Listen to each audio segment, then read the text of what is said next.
দাবি কি আপনাদের কি দাবি কিসের দাবি? মূলত আমরা কর্মসংস্থানের দাবিতে গত অক্টোবর 19 তারিখ থেকে ঢাকা বিশ্ববিদ্যালয়ের রাজু ভাস্কর্যে অবস্থান করছি। আমাদের দাবি হচ্ছে আমরা ঢাকা বিশ্ববিদ্যালয় সহ বাংলাদেশের বিভিন্ন কলেজ বিশ্ববিদ্যালয় থেকে পাশ করে বর্তমানে বেকার রয়েছি। আমরা সবাই হচ্ছে প্রতিবন্ধী মানুষ, সবাই হচ্ছে গ্রাজুয়েটেড, সবাই গ্রাজুয়েট। এই গ্রাজুয়েট প্রতিবন্ধীরা কর্মসংস্থান পাচ্ছে। আমাদের 5টা দাবিতে আমরা আন্দোলন করতেছি। আমাদের গত বুধবার রাত থেকে হচ্ছে 5 জন অনশনে আছে, প্রায় 70 ঘন্টার বেশি পার হয়ে গেছে অনশন করতেছি। এ ব্যাপারে কোনো চিঠি দিয়েছেন দপ্তরে? দিয়েছি, অনেকবার দিয়েছি, প্রায় 30টা চিঠি দিয়েছি এই বিগত 15 মাসে। প্রধান উপদেষ্টাকে দিয়েছি, সমাজ কল্যাণ উপদেষ্টাকে দিয়েছি, জনপ্রশাসনকে দিয়েছি, সংশ্লিষ্ট সবগুলো জায়গায়, সমাজসেবা অধিদপ্তর, প্রতিবন্ধী উন্নয়ন ফাউন্ডেশন, সব জায়গায় চিঠি দিয়েছি বারবার। কেউ আমাদের কোনো খোঁজ খবর করেনি। আপনারা কোথায় যেতে চাচ্ছেন? এখানে আসছেন কেন? আমরা মূলত যমুনায় যেতে চাই। আমরা প্রধান উপদেষ্টার সাথে দেখা করতে চাই। আমরা কারণ হচ্ছে আপনারা জানেন রাজু ভাস্কর্যে আমাদের 5 জন ভাই অনশন করতেছে, প্রায় 70 ঘন্টা পার হয়ে গেছে। এভাবে আমরা আসলে জীবন ধারণ করতে পারতেছি না। আমাদের মূল দাবি হচ্ছে প্রধান উপদেষ্টা নির্বাহী আদেশে বেকার প্রতিবন্ধী যারা রয়েছে ঢাকা বিশ্ববিদ্যালয় সহ বিভিন্ন কলেজ থেকে পাশ করেছে, এই বেকার প্রতিবন্ধী ব্যক্তিদের কর্মসংস্থানের ব্যবস্থা করতে হবে। এটা হচ্ছে আমাদের প্রথম দাবি।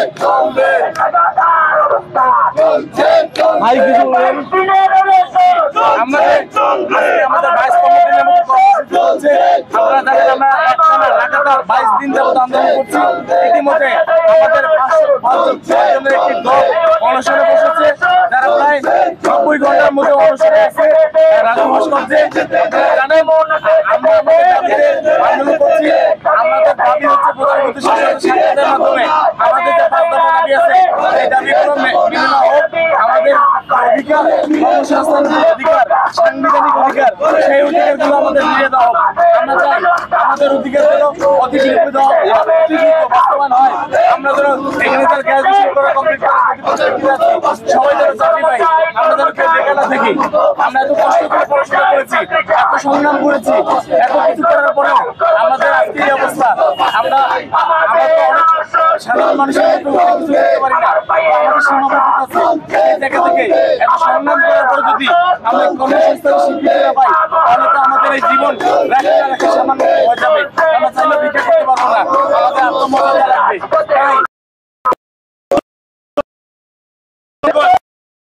কর্মসংস্থানের ব্যবস্থা করা হোক, সবাই কাজের ব্যবস্থা করতে পারে, আমাদের জন্য ব্যবস্থা হয়। আমরা যারা এখানে আছি সবার প্রধান উপদেষ্টার মাধ্যমে চাকরির ব্যবস্থা।